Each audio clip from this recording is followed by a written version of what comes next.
दस्या ज्ञानाञ्जनशलाकया चक्षुरुन्मीलितं येन तस्मै श्रीगुरवे नमः। वाञ्छाकल्पतरुभ्यश्च कृपासिन्धुभ्य एव च पतितानां पावनेभ्यो वैष्णवेभ्यो नमो नमः।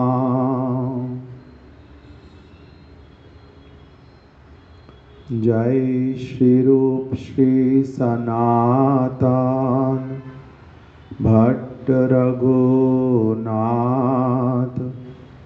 श्री जीव गोपाल भट्ट दास रघुनाथ।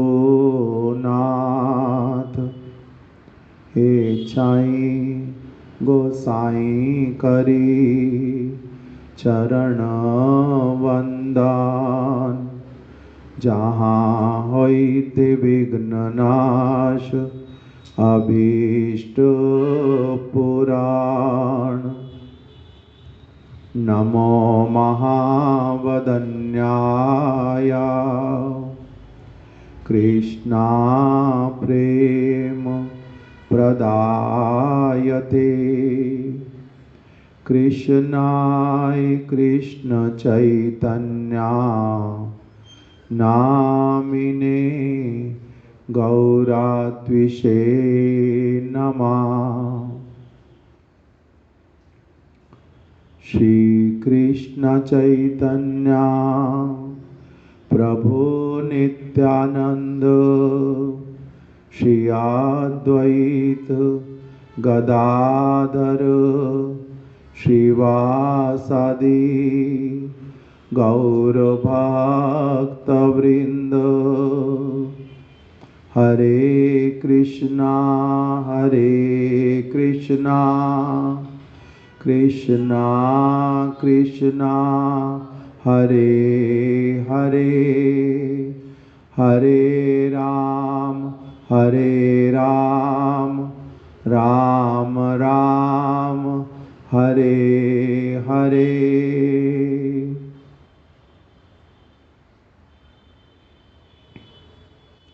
आचार्य श्री रामानुज। कल हम लोगों ने श्रवण किया था कि किस प्रकार से श्री रामानुज आचार्य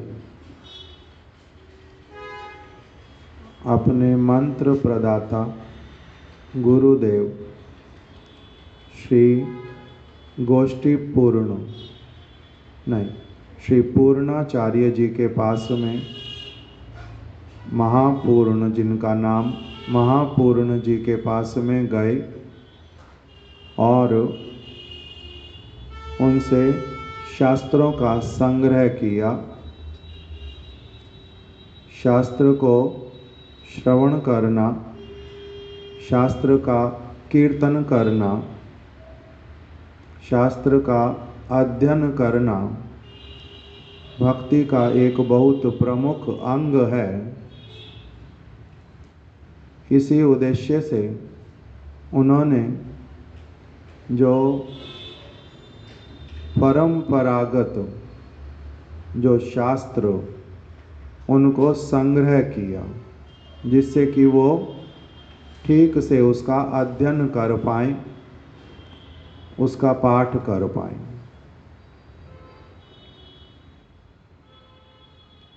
फिर हमने श्रवण किया था ग्रंथ जो हैं उनको केवल मात्र अपने आप से पढ़ने से ही उनके रहस्यों को समझना, पूर्ण रूप में उनके रहस्यों को समझना संभवपर नहीं होता।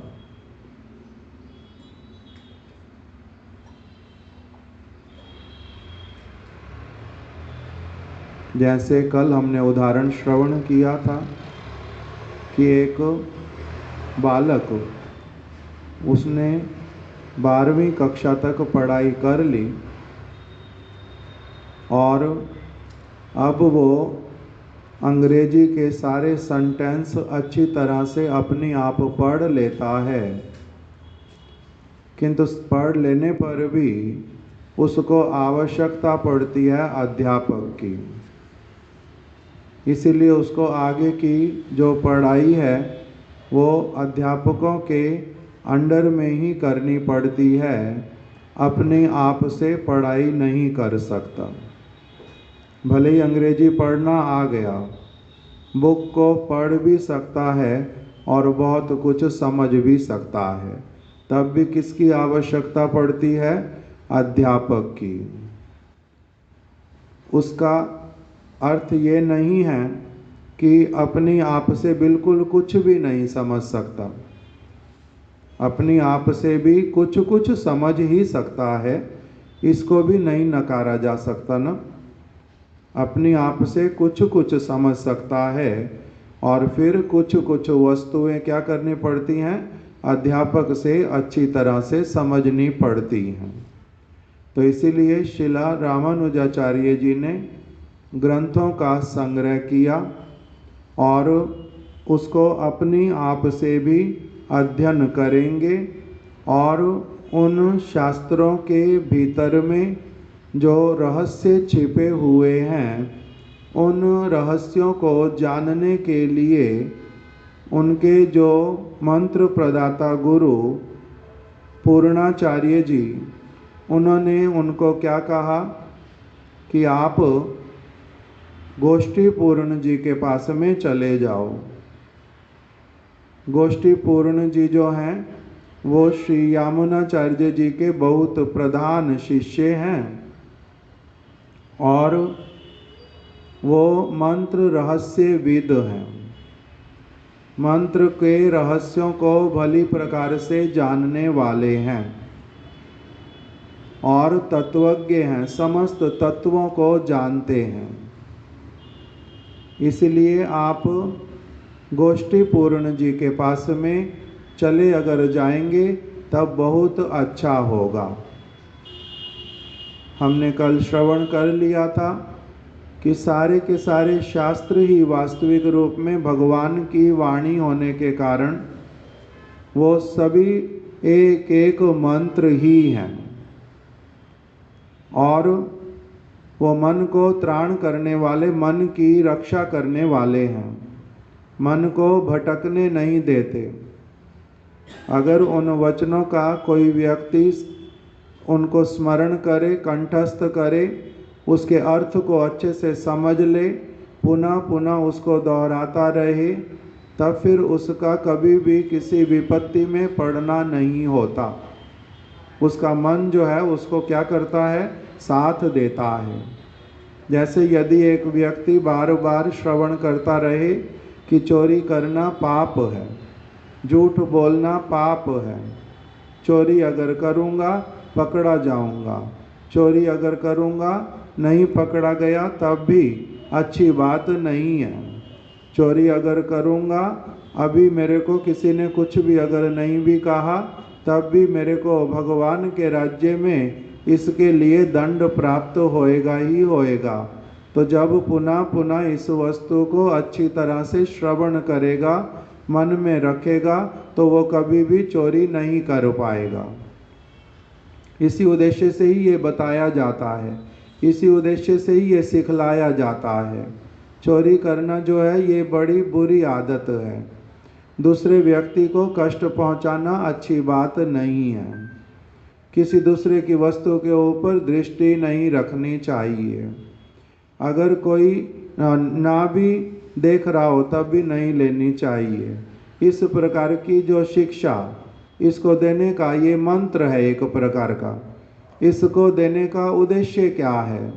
आप इसके द्वारा सच्चरित्र बनेंगे, आप इसके द्वारा कभी किसी को दुख देने वाले नहीं बनेंगे, आपको स्वयं को भी कभी चोरी करके अपने आप में भी लज्जित नहीं होना पड़ेगा। इस प्रकार के सारे इससे लाभ हैं। तो ये एक प्रकार का छोटा सा मंत्र हो गया। किंतु अगर कोई इस मंत्र को ग्रहण ना करे तब उसके द्वारा क्या होगा, फिर उसका अपना ही हानि होगा। कभी ना कभी चोरी कर बैठेगा, असत चरित्र वाला कार्य करेगा, जिससे कि उसको जो देख सकते हैं लोग वो उसकी निंदा करेंगे कि कैसा देखो मूर्ख व्यक्ति है, अपने लिए ही जंजाल बुन रहा है, ये घृणित कार्य कर रहा है। तो इसी प्रकार की ये छोटे छोटे मंत्र, इससे फिर आगे बढ़ते बढ़ते बहुत सारे महत्वपूर्ण जो मंत्र हैं वो भगवान प्रदान करते हैं। उन सारे मंत्रों को वास्तविक रूप में ग्रहण करने से क्या होता है, मन के मंत्र जो मन का त्राण करता है, मन की रक्षा करता है, उसको बलशाली बनाता है, उसको कमजोर नहीं होने देता। लोभ आने पर भी चोरी नहीं करेगा, दुखी होने पर भी चोरी नहीं करेगा, भूखा मरने पर भी चोरी नहीं करेगा, भीख मांग लेगा, किसी और तरह से ले लेगा, किंतु चोरी नहीं करेगा। क्यों? क्योंकि इसने मंत्र पढ़ा हुआ है, मंत्र को सीखा हुआ है, मंत्र इसके सामने फलीभूत हो गया है, इसमें इसके मंत्र में बल आ गया है, इसके मंत्र में शक्ति आ गई है। क्यों? कहाँ से आई? क्योंकि इसने क्या किया, पुनः पुनः उसको श्रवण किया, समझा, उस बात को अच्छे से धारण किया, तो इसमें वो मंत्र जो है अब हृदय में बैठ गया। भले ही भिक्षा मांगूं चोरी नहीं करूँगा, भले ही मैं भूखा रहूं चोरी नहीं करूँगा, भले ही मैं एडजस्टमेंट्स करूं किंतु मैं चोरी नहीं करूँगा। ये सारा कुछ उसके मन में कहाँ से आ गया? उस मंत्र के प्रभाव से। किसी ने मंत्र दिया है तो, किसी ने सिखलाया है तो। बंदर नहीं सीख सकता ये वाला मंत्र, कुत्ता ये वाला मंत्र नहीं सीख सकता, चूहा ये वाला मंत्र नहीं सीख सकता। क्यों? क्योंकि उसको सिखलाने से उसकी बुद्धि नहीं है, वो मंत्र को ग्रहण नहीं कर पाएगा। उसको जहाँ रोटी दिखाई देगी, कुछ दिखाई देगा, वो अपना लेकर के बिल में छिप जाएगा, कुत्ता लेकर के भाग जाएगा। बंदर क्या करेगा? उसको कोई लेना देना, आपका क्या नुकसान हो रहा, आपको क्या दुख हो रहा है, उसने कोई प्रयास नहीं किया, आपके हाथ से छीन के ले गया, उसको अंतर पड़ेगा इससे? क्यों नहीं पड़ेगा? क्योंकि वो मंत्र नहीं ले सकता। मनुष्य मंत्र ले सकता है अगर वो इच्छा करे तो इसीलिए ये तो बहुत छोटा सा मंत्र, किंतु इस छोटे से मंत्र को भी ग्रहण करने से एक व्यक्ति का अगर पता चले, किसी को अगर पता चले इस व्यक्ति ने चाहे जिस भी प्रकार की अवस्था उसी में वास किया, किंतु कभी किसी का कोई चीज चोरी नहीं किया, उसके प्रति अच्छी भावना आएगी ना नहीं आएगी? उसके प्रति अच्छी भावना आएगी या नहीं आएगी कि ये कितना देखो अच्छा व्यक्ति है, इसके सामने चोरी की अनेक वस्तुएं थी, ले सकता था, किसी को पता भी नहीं चलता, ब्राइब ले सकता था, घूस खा सकता था, किंतु इसने तब भी सारी सुविधा होने पर भी तब भी इसने ऐसा काम बिल्कुल भी नहीं किया, खुद कष्ट में रह गया, बड़ी सारी और चीज़ों को झेल लिया, किंतु इसने क्या किया? झूठ नहीं बोला, चोरी नहीं की। क्यों? क्योंकि इसने मंत्र पढ़ा हुआ है, इसको किसी ने सिखलाया हुआ है, इसने उनका मंत्र ग्रहण किया है, इसीलिए ये अनेक चीजें आने पर भी उससे पीछे नहीं हटता उस चीज से। इसने अपना मंत्र लिया हुआ है, इसका उसी में भरोसा है कि यही करने से मेरा क्या होगा, सब प्रकार से मंगल होगा, और जो हो रहा है होने दो, नहीं है तो कोई बात नहीं। दूसरे चोरी कर रहे हैं इसका मतलब नहीं है कि मैं भी चोरी करूंगा, उनको करते देख करके मेरे को उनके जैसा नहीं बनना। किस लिए ये सारा कुछ आता है मन में? क्योंकि मंत्र लिया हुआ है, इसके मन के अंदर बल है उस चीज का, इसीलिए इसको कहते हैं मंत्र। तो इसीलिए श्री रामानुजाचार्य ने गीता का संग्रह किया, उन्होंने और ज्ञान अर्थ प्रकाश ग्रंथ इत्यादि को संग्रह किया, सारे ग्रंथ संग्रह करके फिर उनको उनके गुरुजी ने कहा, ग्रंथ तुमने संग्रह किए, बड़ी अच्छी बात, किंतु ग्रंथ पढ़ के भी अपनी आप से किसी के भीतर में वो मंत्र सारे प्रतिफलित नहीं होते। क्यों नहीं होते? क्योंकि उसके आगे और कुछ शिक्षा चाहिए होती है। मंत्र पढ़ लेने से ही होता नहीं।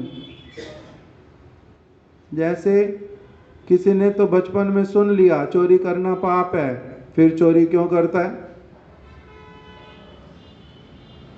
चोरी हमने कब किसने नहीं सीखा अपनी माता से पिता से? ये वाला बात समाज से नहीं सीखा हो, ऐसी बात है कोई? हमने सीखा है, सबने सीखा है, बड़े छोटे अवस्था से ही सीखा है, सुना है चोरी करना पाप है, हमने सीखा है। किंतु चोरी करते हैं फिर या नहीं करते? फिर भी बहुत बार चोरी करते हैं। तो इसका मतलब क्या हुआ कि ग्रंथ में वही की वही सारी बातें पढ़ लेने से भी, किसी प्रकार से मैंने पढ़ ली, मेरी रुचि हो गई, किसी ने मेरे को ग्रंथ दे दिया, पढ़ा दिया या मेरे को कुछ सुना दिया, उतने मात्र से ही नहीं होता, बल नहीं आता चीज को आचरण में लाने का। उस चीज को आचरण में लाने का बल जो है वो प्राप्त होता है अन्य किसी आदर्शवान पुरुष के साथ खड़े होने पर, उसको देखने पर। उसकी अवस्था जब आंखों में सामने पड़ती है तब क्या होता है, मेरे भीतर में उस वस्तु को पालन करने की कामना आती है। इसलिए आवश्यकता पड़ती है आचार्य की। आचार्य मतलब आचरण करके अपने सामने वो दिखलाएगा कि देखो चोरी के लिए बहुत सारी वस्तुएं पड़ी हुई, ब्राइब देने वाले बड़े सारे आ रहे, देख भी कोई नहीं रहा, इसके द्वारा मैं पकड़ा भी नहीं जाऊंगा, दंड भी मेरे को कुछ मिलेगा नहीं, किंतु तब भी मैंने नहीं लेना। क्यों नहीं लेना? क्योंकि भगवान हैं, देखते हैं सारी चीज को। ऐसे कैसे मानूं कि कोई नहीं देख रहा? कैसे मानूं कि ये गलत काम नहीं है, गलत है, मैंने नहीं करना? भगवान देख रहे हैं। सुयोग होने पर भी मैंने नहीं लेना। इससे केवल मेरे शरीर का, मन का अथवा मेरे घर के लोगों का कुछ सुविधा होगा, किंतु मेरे को ऐसी वाली सुविधा नहीं चाहिए जो दूसरों की वस्तु को लेकर के प्राप्त की गई हो। मैंने नहीं करना ऐसे वाला। जब ऐसे आदर्शवान चरित्र को सामने देखते हैं तब एक व्यक्ति के अंदर क्या होता है, हृदय में उस वस्तु को स्वयं भी पालन करने की कामना आती है। इसीलिए कहते हैं आचार्य के चरण आश्रय करो। इसीलिए रामानुजाचार्य जी को कहाँ भेजा कि आप जाओ गोष्ठी पूर्ण जी के पास में। जो मंत्र इन शास्त्रों में लिखे हैं सारे, जिनको आपको पढ़ने की, समझने की, पालन करने की इच्छा आ गई है, इन सारी वस्तुओं को ठीक से तब पालन कर पाओगे जब गोष्ठी पूर्ण जी का संग करोगे। उनके पास में जाओ, वो मंत्र रहस्य विद हैं, वो तत्वज्ञ हैं, तत्व को जानने वाले हैं। अच्छी तरह से आपको क्या करेंगे, वो इन सारी वस्तुओं में प्रतिष्ठित कर देंगे। आप उनके निकट में जाओ। श्री रामानुजाचार्य उनके निकट में आ गए, गोष्ठी पूर्ण जी के पास में पहुंच गए। गोष्ठीपुर नाम का ही ग्राम, उसी के अनुसार वहाँ पर नाम देखो सबके ऐसे वाले हैं। कांचीपूर्ण जी को नाम कांचीपूर्ण क्यों दे दिया? कांचीपुरी में रहते थे। महापूर्ण को नाम क्या दिया? ना पूर्णाचार्य, हाँ ना महापूर्ण। गोष्ठीपूर्ण, कांचीपूर्ण, महापूर्ण उनका नाम। महापूर्ण क्यों नाम दे दिया? क्योंकि वो उसके लिए भी आया था, कौन सी जगह पर रहते थे पहले?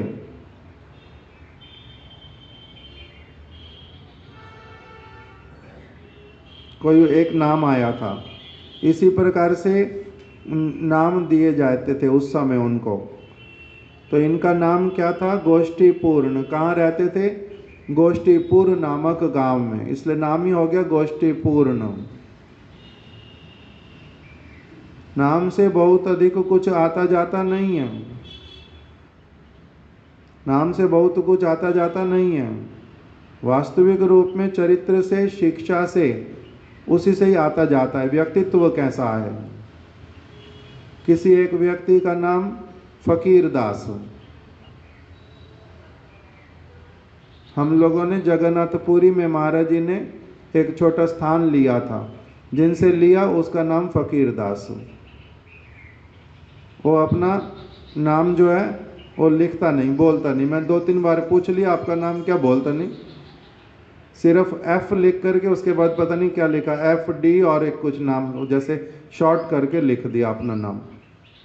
पूछने पर बताता नहीं, शर्म आती है बिल्कुल बोलने में, क्या मेरा नाम फकीर दास। किंतु उसके पास में भुवनेश्वर में 8 कोटियाँ थी, पुरी में 4, तो नाम है फकीर दास। तो उसका नाम से उसकी चीज़ों का लेना देना है, इसलिए नाम से कुछ आता जाता वास्तविक रूप में नहीं है। तो इसलिए इनका नाम था गोष्ठी पूर्ण। गोष्ठी पूर्ण जी के पास में पहुंच गए, उनसे प्रार्थना करते हैं आप बार बार। और गोष्ठी पूर्ण जी ने इनको कितनी बार वापस लौटा दिया? 18 बार वापस लौटा दिया। किस लिए?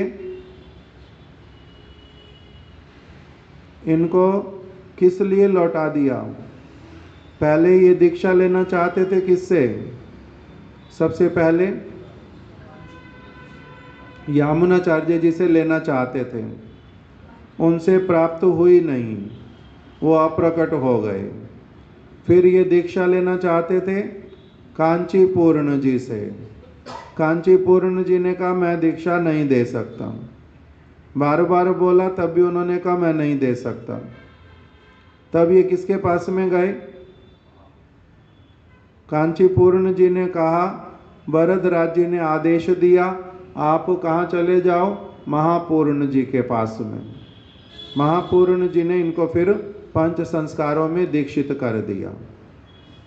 अब फिर आ गए गोष्ठी पूर्ण जी के पास में। अब मंत्र रहस्य सीखना चाहते, तत्वज्ञ बनना चाहते, किंतु वो क्या कह रहे हैं कि मैं स्वीकार तुम्हें नहीं कर सकता। इनकी परीक्षा ली। और दूसरी तरफ से फिर एक गुरु किनको देखा था? यामुनाचार्य जी को। उन्होंने अपनी आप इच्छा की थी, इस रामानुज को मैं क्या करूँगा? अपना शिष्य बनाऊंगा, मैं इसको अपने निकट में लाऊंगा। कैसे इसको अपने निकट में लाऊं, क्या उपाय करूं? इसलिए उन्होंने महापूर्ण जी को भेजा था। स्तोत्र रत्न इसके सामने पढ़ो, इसको आकर्षित करो, अपनी ओर लेकर के आ जाओ।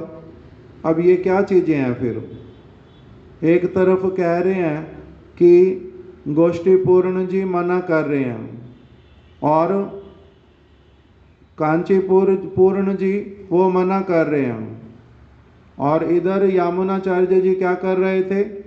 वो इच्छा कर रहे थे।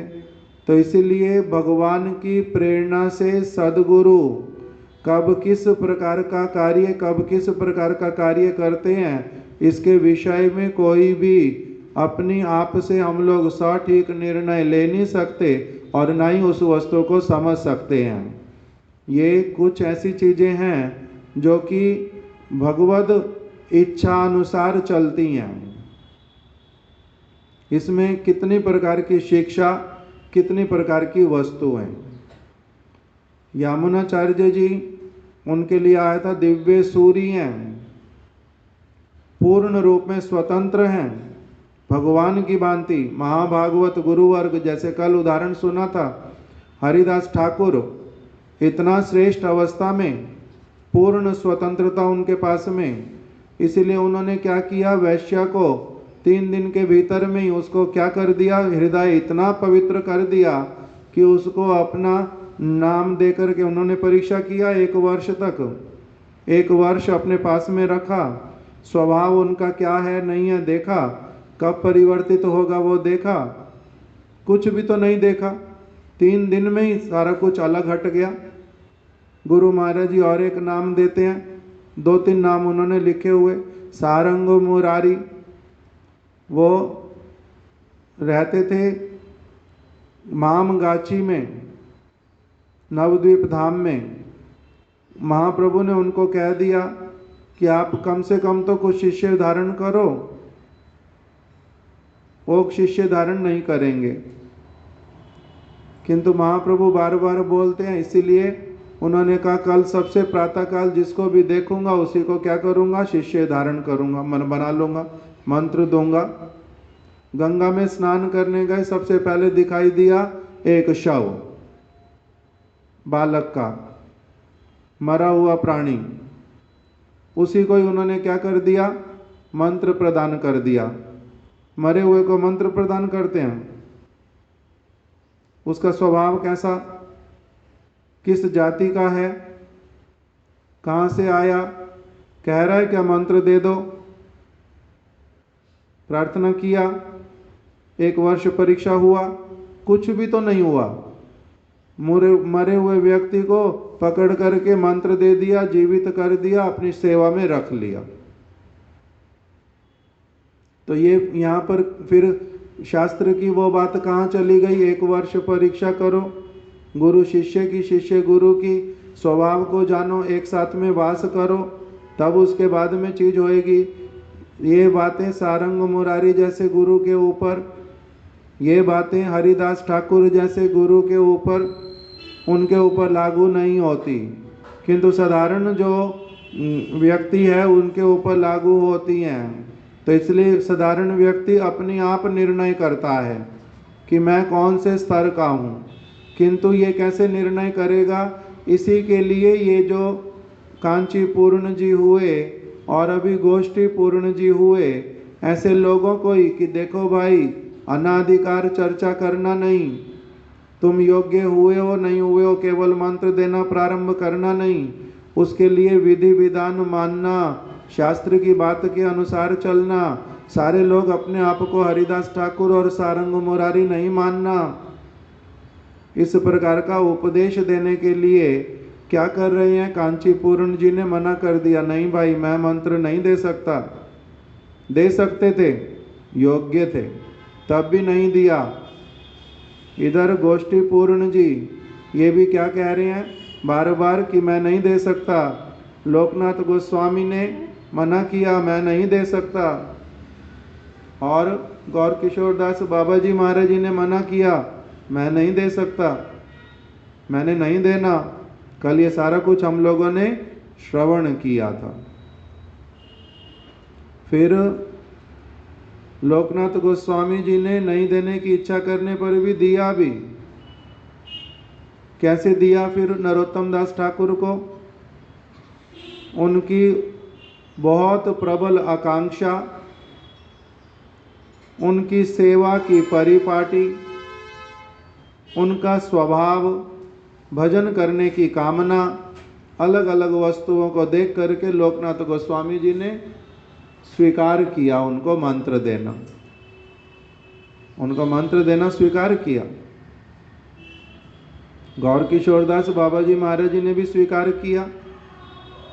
कब स्वीकार किया, क्यों स्वीकार किया? कल ये हमारा जो राम, इन्होंने आकर के प्रश्न पूछा बाद में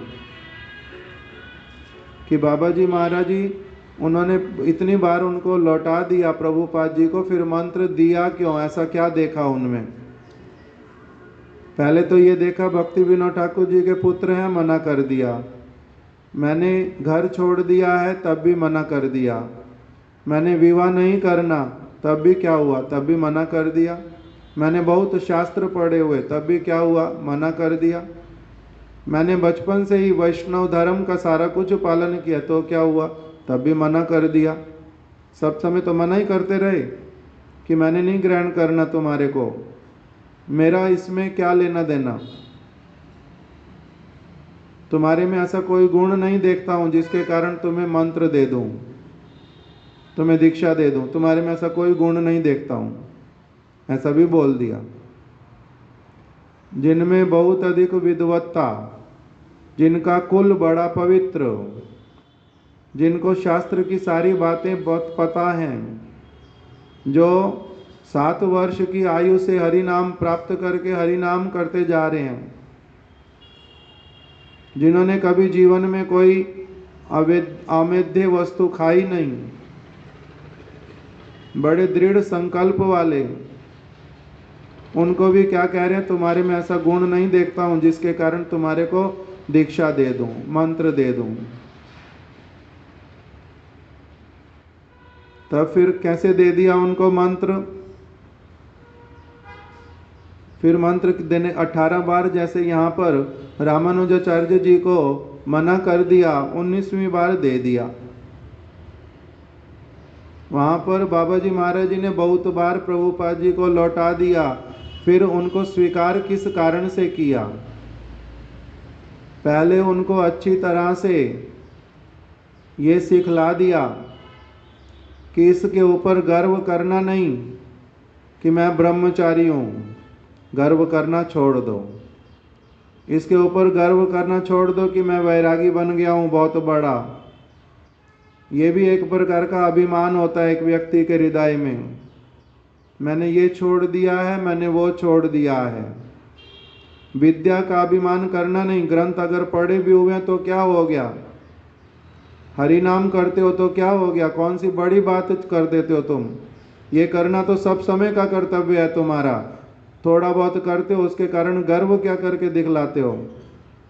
इसके कारण गर्व करना नहीं कि मैं बचपन से हरि नाम करता हूँ, मैं सब समय ठाकुर जी का प्रसाद पाता हूँ। ये वाला गर्व अगर करके दिखलाया कि इसके द्वारा मेरे में कुछ विशेष योग्यता है, तो वही तुम्हारी योग्यता पूर्ण रूप में अयोग्यता बन गई। करते हो किसी दूसरे के लिए करते हो क्या? अपने लिए करते हो। लाभ होगा किसका होगा? अपना ही उसमें लाभ होगा। तो उसके लिए फिर दूसरों को अभिमान करके क्यों दिखलाते हो जो मैं ये करता हूँ, मैं वो करता हूँ? तुम्हारी विद्या तुम्हारे लिए, सब कुछ का अभिमान जो है वो पूरी तरह से छोड़ना। किसने दिया तुम्हारे को विद्या? भगवान ने। किसने तुम्हारे हृदय में प्रेरणा दी सारी चीज़ों को छोड़ करके भगवान का भजन करो? भगवान ने। किसकी महिमा हुई फिर ये? तुम्हारी महिमा नहीं है इसमें।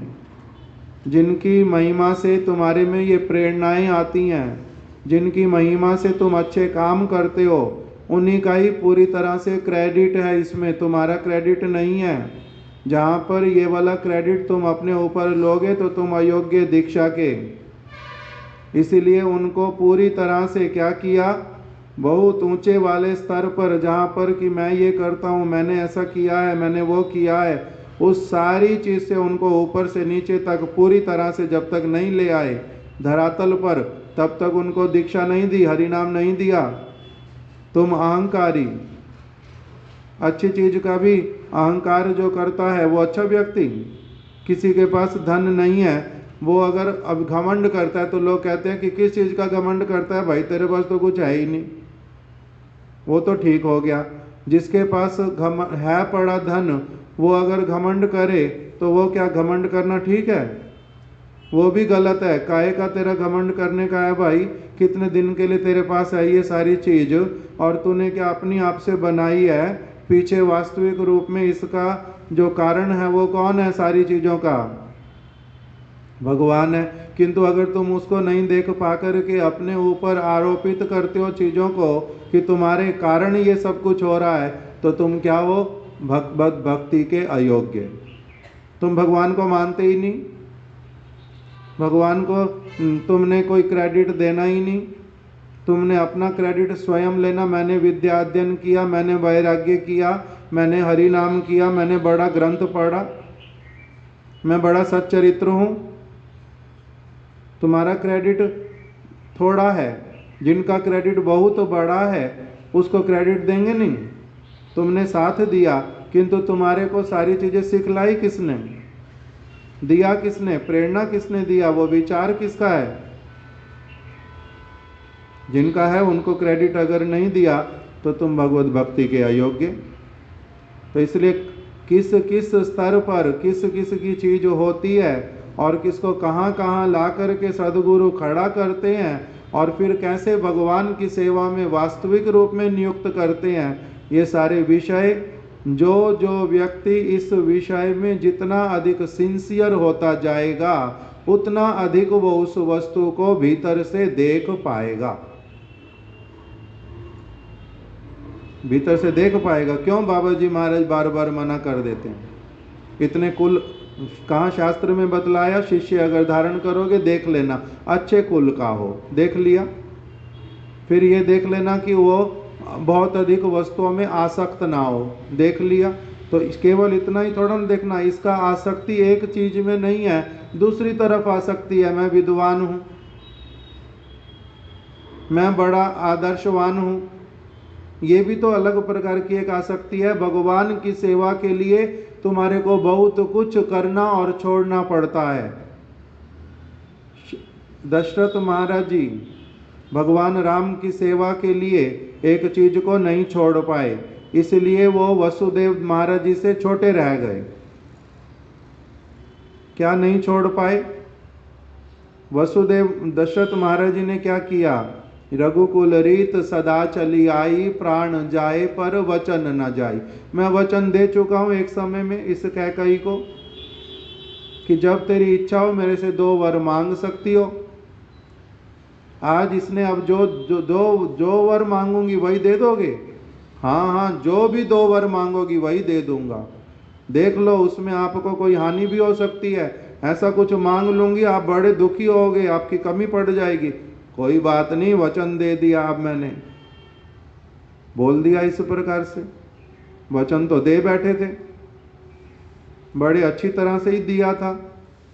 अब क्या हो गया?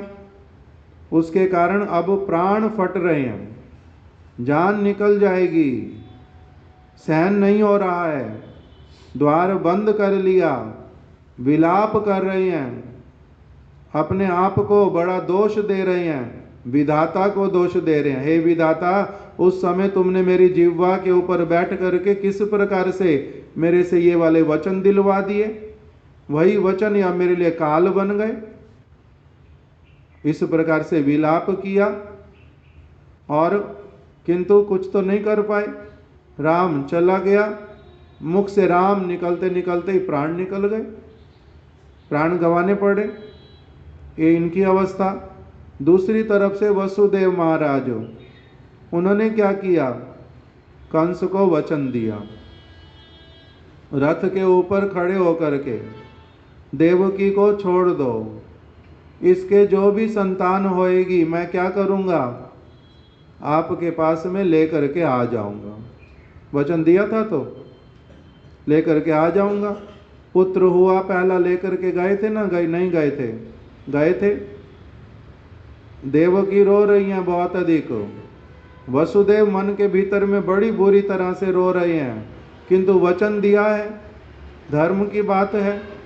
उस दुष्ट ने मान भी लिया था ये बात, तो इसलिए चाहे जितना भी दुख क्यों ना पाऊं, पुत्र को दे दिया जा करके। 1 को दिया, 2 को दिया, 3, 4, 5, 6 को दे दिया। 7वां गर्भ जो हुआ देवकी का, बलदेव प्रभु, उनको योग माया ने क्या किया? देवकी के गर्भ से 6 मास की अवस्था में रोहिणी के गर्भ में जाके ट्रांसफर कर दिया। 7वां पुत्र हुआ ही नहीं। कंस को, सभी लोगों को क्या पता चला? देवकी का क्या हो गया? मिस कैरेज, गर्भपात हो गया, अपने आप से ही मर गया गर्भ। इस प्रकार से हो गया। 8वीं संतान हुई। कौन हुए वहां पर? कृष्ण। कृष्ण जो है वो चतुर्भुज रूप में प्रकटित हो गए। इन्होंने प्रार्थनाएं की, उन्होंने स्मरण कराया, तुम कौन हो? छोटे बालक बन जाओ। छोटे बालक बन गए, मेरे को कहाँ ले जाओ? मेरे को लेकर के चले जाओ नंद के घर में, गोकुल में, वहाँ छोड़ करके आ जाओ। वहाँ उनकी कन्या हुई है, उसको लेकर के आ जाओ। उनको अपना वचन स्मरण रहा, मैंने क्या कहा था? मैंने कंस को क्या कहा था?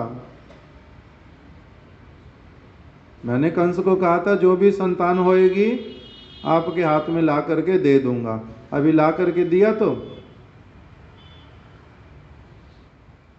नंद की संतान को ले आए, कन्या को, योग माया को, उसी को कारागार में रख दिया।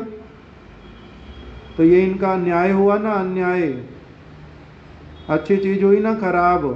धोखा दिया या नहीं दिया?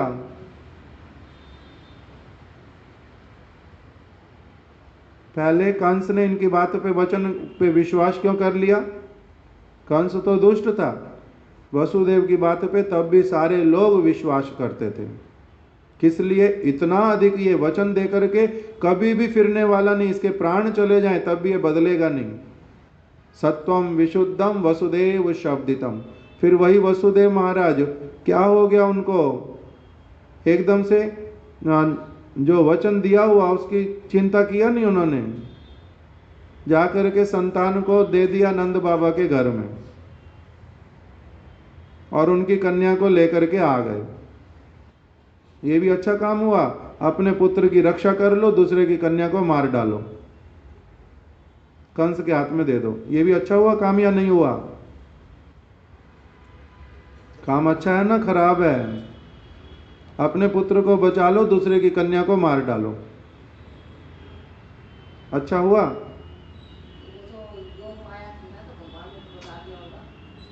इसलिए जब यहाँ पर अब भगवान ने जो कहा, भगवान ने जो बात बोली, उसके पीछे क्या रहस्य है, उसमें क्या बात छिपी हुई है, वही बात इस सब प्रकार से मंगलमयी है। वही भगवान जो करवा रहे हैं वो इनसे कोई अन्याय कार्य करवाएंगे नहीं। इनका दृढ़ विश्वास है, भगवान के प्रति इतना अधिक आसक्ति है, इतना अधिक विश्वास है कि इन्होंने अपना स्वरूप दिखलाया। कहने पर छोटे बालक बन गए, पिछले जन्मों का हमारे को स्मरण करवाया। ये भगवान परम पवित्र होते हैं, ये भगवान कभी मिथ्या नहीं बोलते, ये भगवान कभी किसी को अधर्म में नहीं डालते। तो क्या मेरे को अधर्म में डालेंगे? इन्होंने मेरे को अधर्म में नहीं डाला। जो कह रहे हैं करने के लिए वही धर्म है, और जो कंस कर रहा है वो अधर्म है। इनको अच्छी तरह से इस रहस्य का पता है, इसलिए उनको असुविधा हुआ नहीं। इन्होंने कुछ और मंत्र पढ़ रखा था जो दशरथ महाराज ने पढ़ा नहीं था।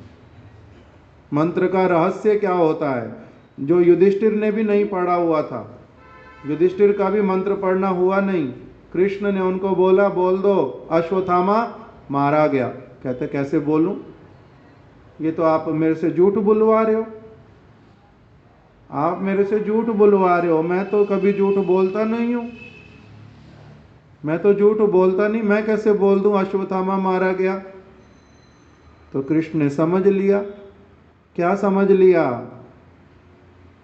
इसको मेरे ऊपर विश्वास नहीं है, इसको मेरी बात में श्रद्धा नहीं है, ये अभी उन्नत उतना हुआ नहीं है कि इसको मेरे वास्तविक तत्व का पूर्ण रूप में ज्ञान हो।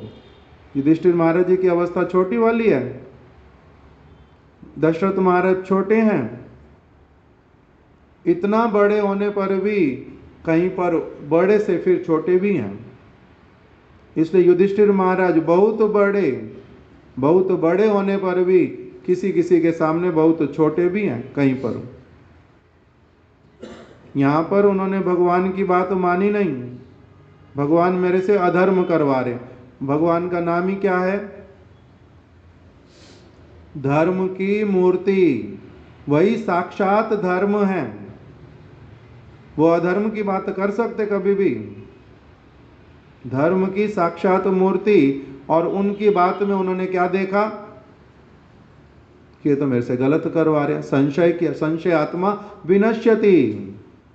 इनको क्या करना पड़ा? उसके कारण नरक के दर्शन करने पड़े युधिष्ठिर महाराज को। नरक के दर्शन किए, क्यों?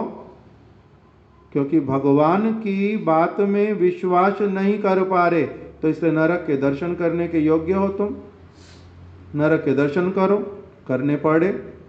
तो इसीलिए अब भगवान गुरुदेव हमारे बोल देते थे किसी किसी के लिए कि इसका मेरे प्रति श्रद्धा नहीं है। मेरे को समझ ही नहीं आता था श्रद्धा नहीं है क्या होता है। आपके पास रहते हैं, आपकी बातों मानते हैं, कितनी सारी बातें आप कहते हो सारी करते रहते हैं, फिर भी आप बोलते हो मेरे प्रति इनकी श्रद्धा नहीं है। बहुत समय बाद में जब ये वाली कथा उनके मुख से सुनी, तब समझ आया कि वो श्रद्धा किसको कहते हैं, मैं श्रद्धा किसको कहता हूँ। युधिष्ठिर महाराज पास में रहते थे ना नहीं रहते थे, गले लगते थे ना नहीं लगते थे, कृष्ण उनके हितैषी थे या नहीं थे, वो कृष्ण को बड़ा प्यार करते थे या नहीं करते थे। सब कुछ करने पर भी कहीं पर कुछ अभी भी बाकी था, इसलिए वहाँ पर उनका निकल आया कि कितनी श्रद्धा है, वहाँ पर निकल आया। तो इसीलिए यहाँ पर सारी बातें जो है ये रहस्य वाली, किसको मिथ्या कहते हैं, किसको सत्य कहते हैं, भगवान क्या कहलवा रहे हैं, भगवान क्या मना कर रहे हैं, ये सारी बातें समझना साधारण बुद्धि की बात नहीं है। वहाँ पर युधिष्ठिर फेल हो जाते हैं, वहाँ दशरथ फेल हो जाते हैं। इसीलिए कौन सी बात बता रहा था, ये सारा कुछ जो बताया,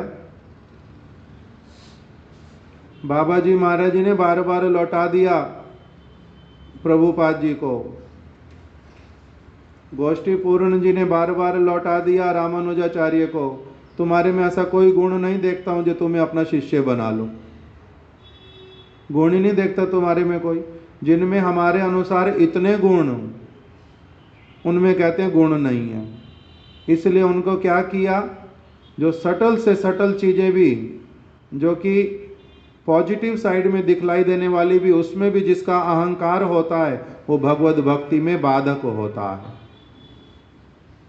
मैं बहुत ग्रंथ पढ़ता हूँ, मैं बहुत अच्छी कथा बोलता हूँ, मेरा बहुत अच्छे गुरुदेव से दीक्षा हुआ है, मेरा ये है, मेरा वो है, मैंने अपने बल पर सब कुछ किया, जो सब चीज अपने ऊपर थोपता है और दूसरा जो व्यक्ति जिसको वास्तविक रूप में क्रेडिट होना चाहिए उसको नहीं दे पाता, तो ये भी एक प्रकार का उसका अनर्थ होता है, और जो उसके लिए बाधक बनता है वास्तविक कृपा के फ्लो में, उसके प्रति वास्तविक कृपा नहीं आती फिर।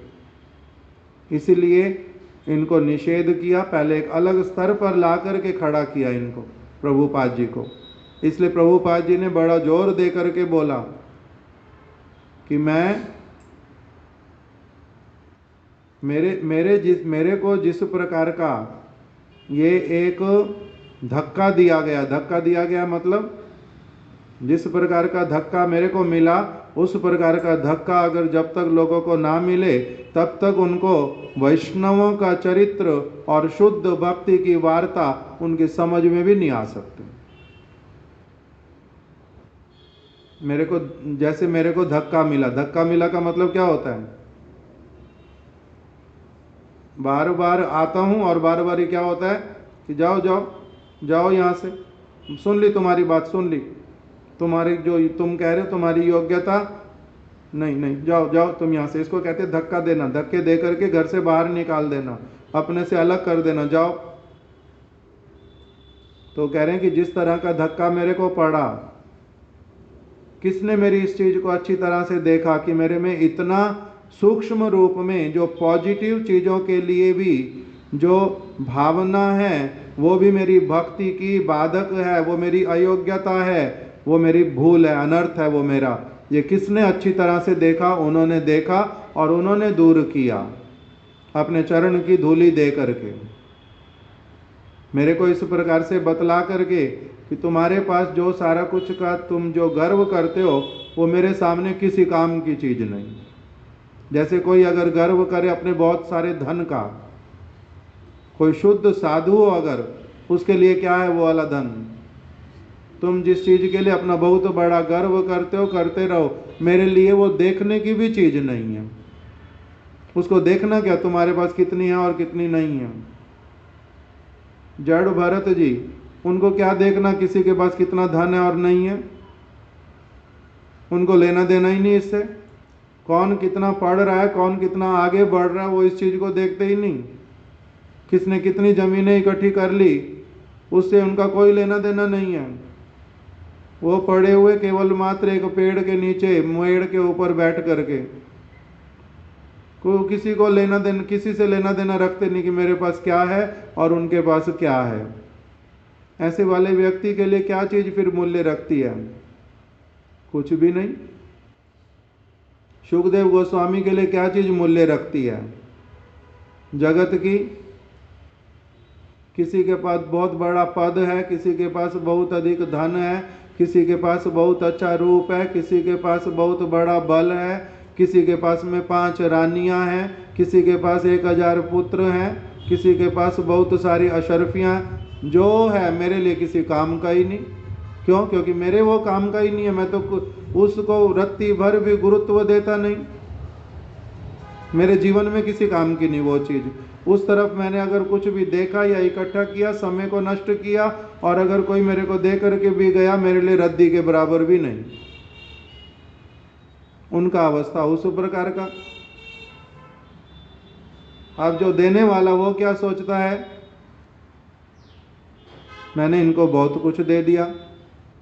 अपनी महिमा बताने वाला वो बहुत कुछ बता देता है, मेरे पास क्या क्या नहीं है, मेरे पास क्या क्या है, मैं क्या क्या कर सकता हूँ, मेरा पद कितना बड़ा है, वो अपना बहुत कुछ बता सकता है। किंतु जिनको बताता है, जिनको दिखलाता है, अगर उनका अवस्था बड़ा उन्नत हो तो उनके लिए क्या है वो सारी चीज। आया, बक बक करके चला गया, मेरा समय नष्ट किया। हे भगवान, कब मेरा ऐसे वाला अनर्थ दूर होएगा? ऐसे लोगों का साथ कभी भी देखना भी नहीं होएगा, ना उनकी बात सुनना होगा। संसार फुकार काने ना पशीवे, दे आरोग दूरे रहे। ये मेरे रोग हैं अलग अलग प्रकार के। ये क्यों आते हैं मेरे पास में? इन लोगों की आवाज़ मेरे कान में आती क्यों है? इनके पास क्या है और क्या नहीं है? संसार फुकार काने ना पशीवे। इनकी विद्या है, मेरे कान में क्यों आएगी? इन्होंने बहुत कुछ पढ़ा, पढ़ लिया तो बहुत अच्छा किया, मेरे कान में आके क्यों बोलते हो? उनका इस प्रकार का अवस्था। तो इसलिए बाबा जी महाराज इरिटेट होते हैं बार बार, अलग अलग चीज सुन करके। मेरे आपका ही आश्रय करना, आपका ही आश्रय करना, तुम्हारे में कोई गुण ही नहीं है। पहली बात, मैंने शिष्य नहीं बनाने। दूसरी बात, अगर कभी सोचूं भी तो सोचता हूँ पहले किसी को बनाया था, वो मेरे को बिट्रेट, क्या बोलते हैं? बिट्रेट, बिट्रे स्पेलिंग बोलो तो, बिट्रे करके चला गया। तो इसलिए मैंने क्यों देना तुम्हारे को दीक्षा? तुम भी उस तरह के नहीं निकलोगे, क्या गारंटी है? नहीं नहीं बाबा जी महाराज, मैं ऐसा हूँ, मैं वैसा हूँ, मैं तुम जैसे भी हो भाई, मेरे पास नहीं आओ, मत आओ मेरे पास।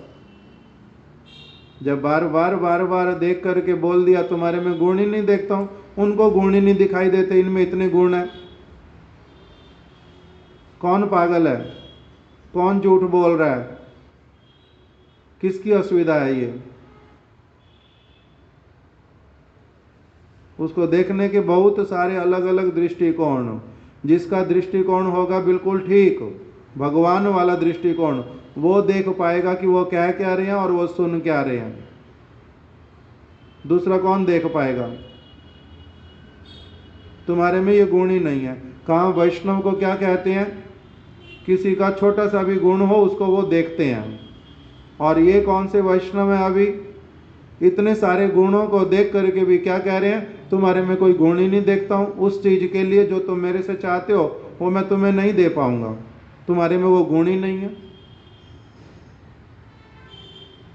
तो ये जो गुण है और ये दोष है और योग्यता है और अयोग्यता है, ये सारा कुछ रिलेटिव टर्म है। हम लोगों के दृष्टिकोण कुछ अलग, साधु का गुण बहुत अलग। वो इसके द्वारा उनको नीचा दिखाना चाहते हैं, वो इसके द्वारा इनको दुख देना चाहते हैं, वो इसके द्वारा दिखला रहे हैं मैं बहुत बड़ा हूँ, वो दिखला रहे हैं तुम बहुत छोटे हो। कितनी तरह के विषय हैं उसमें समझने वाले। इसलिए गोष्ठी पूर्ण जी ने क्या किया? 18 बार रामानुजाचार्य जी को, जो इतने बड़े, उनके कितने गुण, किंतु उसके बीच में ही उन गुणों के होने पर कब वो सुशोभित होते हैं और वही के वही गुण कब एकदम से एक व्यक्ति के लिए उल्टा क्या बन जाते हैं? कलंक जैसे। जैसे किसी किसी के लिए गुरुदेव बोल देते थे पंडितः मूर्खा, है बड़ा पंडित किंतु मूर्ख है। दोनों बातें जचती हैं एक साथ में। है बहुत बड़ा पंडित किंतु क्या है? मूर्ख है। ये क्या बात हुई? किताबी कीड़ा है, बहुत सारी बातें जानता है, बहुत सारी बातें बोलता है, किंतु आचरण में बार बार फेल होता है। इसलिए इसका नाम क्या है? पंडितः मूर्खः। दोनों बातें एक साथ जच गई ना? नहीं जची? अब जच गई। इसी प्रकार से अलग अलग अवस्थाओं में कैसे उनके लिए, जो रामानुजाचार्य जी के लिए क्या उन्होंने परीक्षा लिया, कैसे उनको प्रस्तुत किया, अपनी महिमा को किस प्रकार से पहले दिखलाया कि मेरे लिए कौन सी चीज़ मूल्य रखती है और कौन सी चीज़ मूल्य नहीं रखती है। इसलिए मेरे सामने कभी बात करना नहीं कौन से कुल के हो, मेरे सामने बात करना नहीं कितना अध्ययन तुमने किया हुआ है, मेरे सामने बात करना नहीं कि तुमने कितना वैराग्य धारण किया है, मेरे सामने बात करना नहीं कि तुम मेरे लिए क्या क्या कर सकते हो। बहुत सारी चीज़ों का पहले से अच्छी तरह से उनको क्या कर दिया? समझा दिया। गुरु महाराज जी हमारे बोलते थे, 2 रुपये की कलसी खरीदने के लिए जाते हैं, उसकी कितनी परीक्षा करते हैं। जहाँ पर गुरु और शिष्य धारण करने की बात, जन्म जन्मांतर की बात, जहाँ पर बहुत कुछ भगवान के आत्मा के साथ में जुड़ा हुआ, उस चीज़ में परीक्षा होएगी नहीं। कोई ठोक पीट के देखेंगे ही नहीं कि शिष्य कैसा कैसा नहीं, गुरु कैसा कैसा नहीं, क्या लाभ होगा, क्या हानि होएगी, अगर कुछ बीच में हुआ असुविधा क्या आएगी, ये सब कुछ नहीं देखेंगे। देखेंगे, अच्छी तरह से प्रस्तुत करेंगे। अगर लोहे को अच्छी तरह से तपाया ना जाए, उसको अच्छी तरह से शेप दी जा सकती है। उसको अच्छी शेप देने के लिए उसको क्या करना पड़ेगा? अच्छे से तपाना पड़ेगा। और अच्छे से तपाने के बाद में, शेप देने के बाद में भी क्या करना पड़ता है? फिर ठोका पीटी करनी पड़ती है अच्छी तरह से। एक तरफ में रख देते हैं लोहे की कोई चीज़ भारी, ऊपर से उसको पिटाई लगाते हैं, और वो सब होने के बाद में उसके ऊपर फिर एक उसको बोलते हैं, जिसमें छोटे छोटे छेद बने रहते, जो जैसे पैर को साफ करने वाला ब्रश, उसको क्या बोलते हैं? उसका नाम है, मेरे को आता तो है, अभी नहीं आ रहा मन में। हाथ में पकड़ करके करते ना, झावा तो पैर वाला हो गया, किंतु आयरन की चीज को रेग मार्ग नहीं, बहुत छोटा सा कागज जैसा है ना। एक और चीज है, इंग्लिश में उसको यूज करते हैं, इंग्लिश भाषा में बोलते हैं, इतना ऐसे लंबा होता है, ऐसे करके इतना लंबा, छोटा सा पकड़ने के लिए हाथ होता है, उसको ऐसे करते करते करते करते करना पड़ता। फाइल, उसके द्वारा काम होता है। तो उसके द्वारा उसको बड़े अच्छे से, उसमें जो ऊपर नीचे ऊपर थोड़ा कुछ आ गया, उसको अच्छे से बराबर करते हैं, बिल्कुल एक जैसा दिखाई देगा ऊपर से। तो इस प्रकार से सारा नहीं होने से अच्छी कलसी कैसे बनेगी, अच्छा कोई पात्र कैसे बनेगा। इसी प्रकार से एक अच्छा शिष्य बनाने के लिए अभी ये तप करके आ गए हैं, ठीक है, आकार बन के आ गया है, ठीक है, अभी इसमें ठोका पीटी हो गई है, ठीक है, अभी भी किसकी आवश्यकता है? फाइल की आवश्यकता है, बहुत बारीक चीज़ें अभी उसको करना पड़ेगा। इसलिए महापूर्ण जी ने रामानुजाचार्य के इस प्रकार के स्तर वाले होने पर भी उनके साथ में क्या किया? फाइलिंग वाला काम किया। 18 बार उनको लौटा दिया, 19वीं बार उनको क्या किया? पूरी तरह से स्वीकार किया, और फिर उनको शिक्षा प्रदान की। इस प्रकार का हम लोगों ने कल यहाँ तक श्रवण किया था। अभी का समय हो गया पूरा ऐसे तो।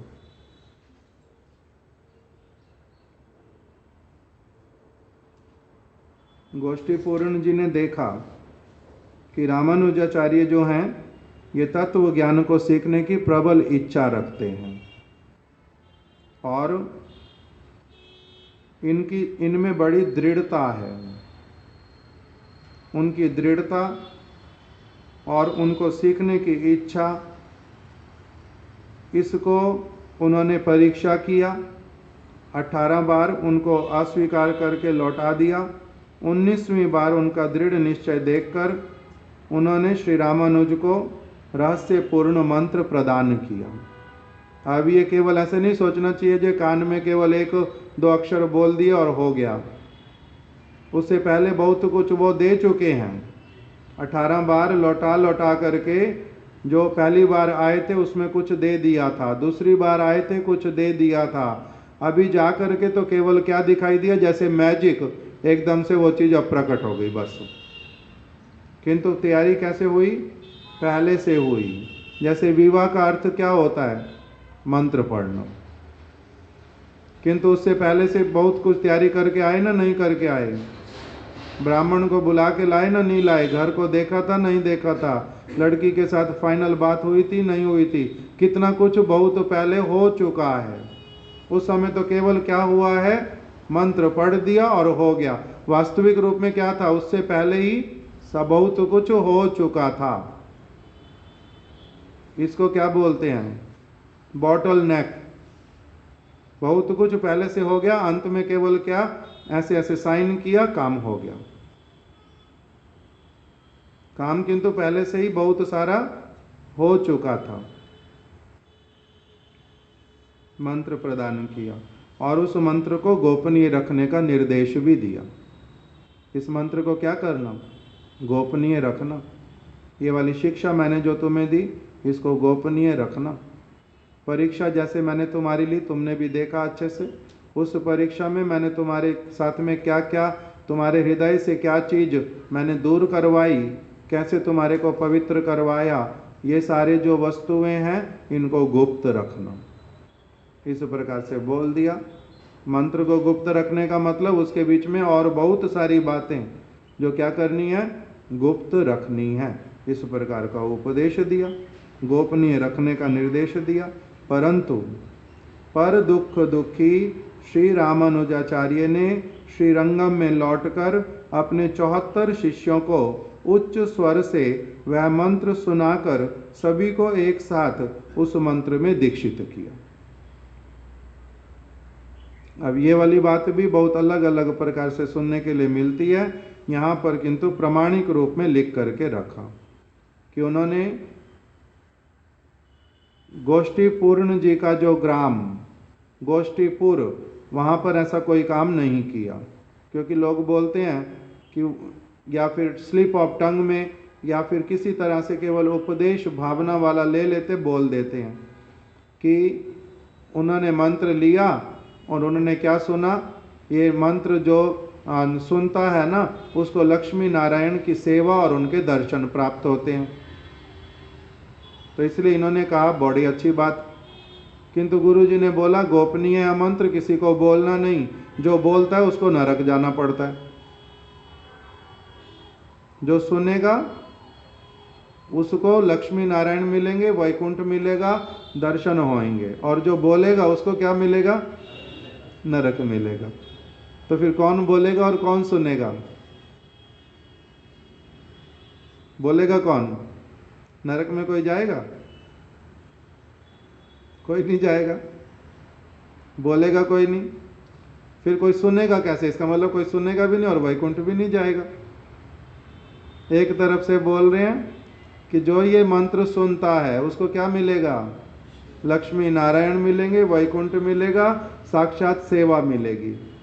और दूसरी तरफ से बोल दिया इसको गोपनीय रखना, जो इसको बोलता है उसको क्या होता है, किसी को सुनाता है अगर, उसको नरक में जाना पड़ता है, उसको नरक में जाना पड़ता। तो ये रहस्यपूर्ण बातें, इसी का नाम रहस्य है। रहस्य या नहीं है? हम समझ आ रहा है? रहस्य है, यही रहस्य है। जो इसको पार कर जाता है वो फिर किसी को मंत्र देता है।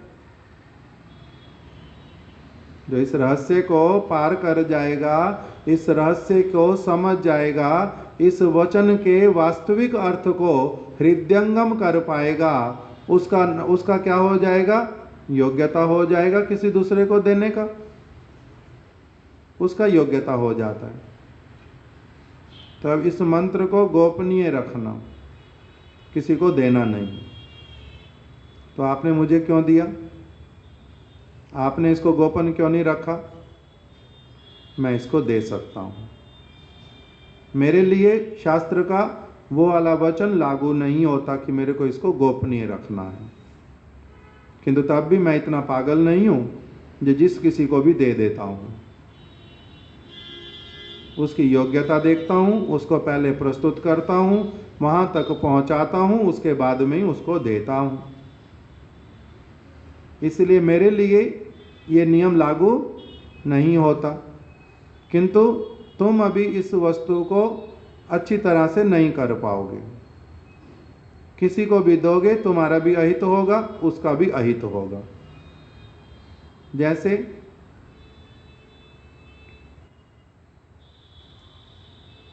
पिताजी को बड़ी अच्छी तरह से आता है किसके साथ में कैसी डीलिंग करनी है, पैसा कब देना है, कब लेना है, क्या करना है, क्या नहीं करना। उसी की देखा देखी अगर बालक छोटा वो भी अगर वही का वही काम अगर करने के लिए आगे बढ़ जाए तो उसको क्या होता है, बहुत बार धोखा खा बैठता है लोगों से, क्योंकि वो अभी मैच्योर हुआ नहीं, लोगों को पहचानने का उसका समझ आया नहीं, लोगों की बातों में आ जाता है और पूरी तरह से एक्सपीरियंस्ड नहीं है, इसलिए बड़ी सारी हानि उठा बैठता है। तो इसीलिए वही का वही काम जो पिताजी को करना अलाउ, वही का वही काम बच्चे को करना क्या है, मना है। काम तो वही का वही कर वो भी सकता है, वो भी कर सकते हैं। इनके पास भी चाबी है, उनके पास भी चाबी है, इसके पास भी पैसे खोल कर निकाल सकता हूँ, उनको भी, किंतु पैसे खोल के मैं निकाल सकता हूँ, मैं इसका व्यवहार भी करूँगा। पैसे खोल करके अलमारी की चाबी तुम्हें दे दी, ये ठीक है, किंतु अभी तुम क्या करना, कभी भी खोल करके पैसे इधर से उधर किसी को देना नहीं, नहीं तो तुम्हारे को चीट कर लेंगे लोग।